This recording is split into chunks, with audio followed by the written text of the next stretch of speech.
got some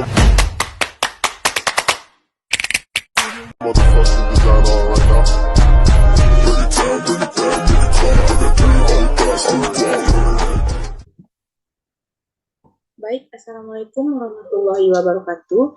Alhamdulillahirabbil alamin. Marilah kita panjatkan puji beserta syukur atas kehadiran Allah Subhanahu wa taala yang telah melimpahkan rahmat dan karunia-Nya sehingga saya dapat melaksanakan presentasi pada hari ini.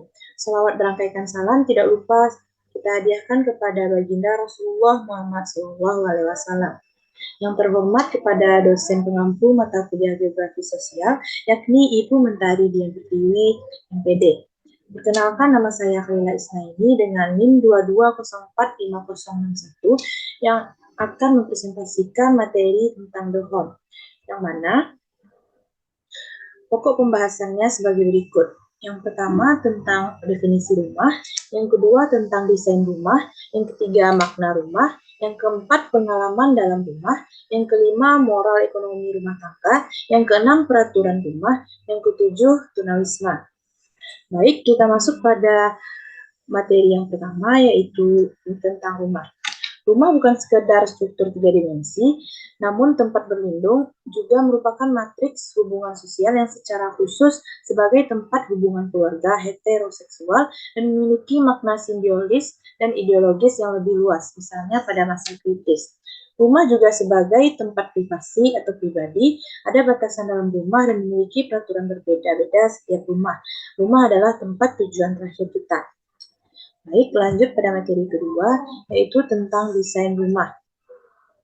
Kita cenderung menganggap remeh rumah, namun rumah bukan sekedar wadah bagi hubungan sosial kita. Rumah dirancang dan dibangun oleh manusia, dan dengan demikian merupakan hasil dari masyarakat yang memproduksinya. Pada tahun 1970 sampai 1980-an, beberapa akademisi menyatakan bahwa bentuk fisik perumahan secara harfiah dapat dibaca sebagai peta struktur sosial dan nilai-nilai yang membentuknya.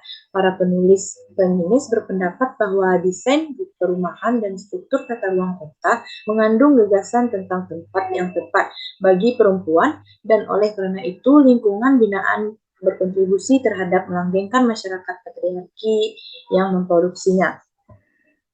Pada desain rumah, ada batas-batasan dalam rumah yang bersifat privasi. Pada setiap rumah di berbagai wilayah memiliki berbagai pola kebudayaan. Lanjut materi yang ketiga, yaitu makna rumah.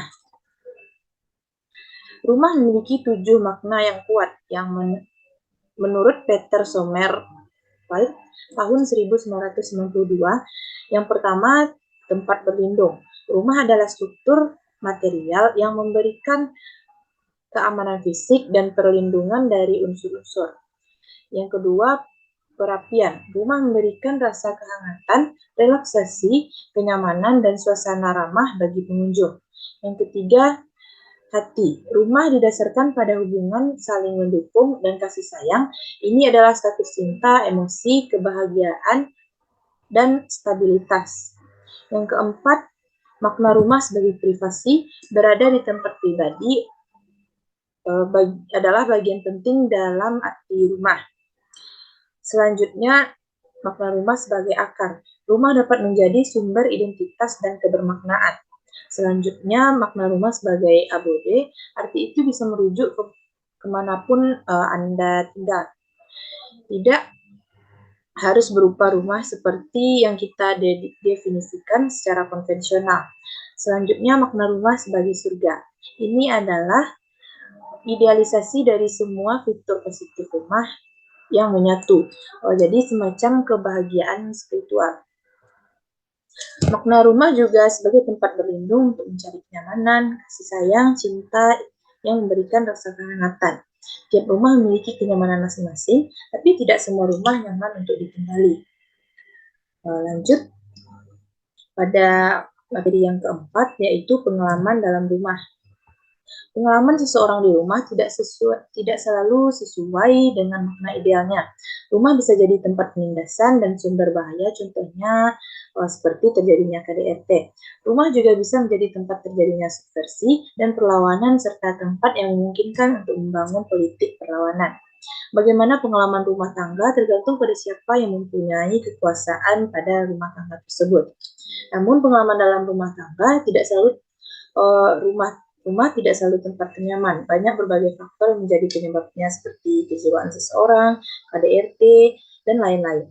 Biasanya pemicunya oleh ekonomi. Jika tidak diimbangi dengan keimanan, rumah tidak akan menjadi nyaman. Komunikasi dibutuhkan dalam lingkungan keluarga yang baik. Selanjutnya masuk pada materi yang kelima, yaitu moral ekonomi rumah tangga. Moral ekonomi rumah tangga. Roger Silverstone dan Eric Hirsch menggambarkan rumah tangga sebagai ekonomi moral yang mereka definisikan sebagai unit sosial, budaya, dan ekonomi yang secara aktif terlibat dalam konsumsi objek dan makna. Mereka berargumentasi bahwa objek dan teknologi seperti televisi, komputer, makanan, dan lain-lain sangat penting dalam produksi identitas, integritas, dan keamanan rumah tangga, sekaligus menempatkan rumah tangga dalam lingkup publik yang lebih luas dalam perekonomian formal. Kebutuhan pada rumah didasari dengan iklim dan kebudayaan, memiliki keunikan dalam membangun rumah di setiap wilayah maupun negara. Lanjut materi yang terakhir, materi yang keenam yaitu peraturan rumah. Jadi pada setiap rumah memiliki peraturan yang berbeda-beda. Ada orang tua yang terlalu mengekang anaknya sehingga ketika ia keluar dari rumah merasa bebas. Namun tidak semua peraturan dari orang tua itu salah. Tujuannya hanya sebagai pembentuk pola kehidupan pada anak agar nantinya jadi terarah. Selanjutnya materi yang terakhir yaitu tunawisma. Tunawisma didefinisikan tentang menekankan definisi tentang tunawisma menekankan tidak adanya tempat untuk tidur. Tunawisma resmi adalah orang-orang yang ditetapkan sebagai tunawisma oleh negara dan telah mengajukan permohonan untuk mendapatkan tempat tinggal. Tunawisma tunggal adalah mereka yang tidak mempunyai hak atas perumahan menurut undang-undang, namun akhirnya tinggal di jalanan atau di tempat penampungan. Kategori selanjutnya adalah tunawisma yang tersembunyi. Mereka adalah orang-orang yang berada di luar definisi resmi tentang tunawisma dan tidak benar-benar hidup di jalanan, karena hal tersebut berada dalam situasi perumahan yang genting atau tidak stabil, seperti tinggal bersama keluarga dan teman atau di unit yang aman lainnya. Tunawisma sering dianggap sebagai masalah di perkotaan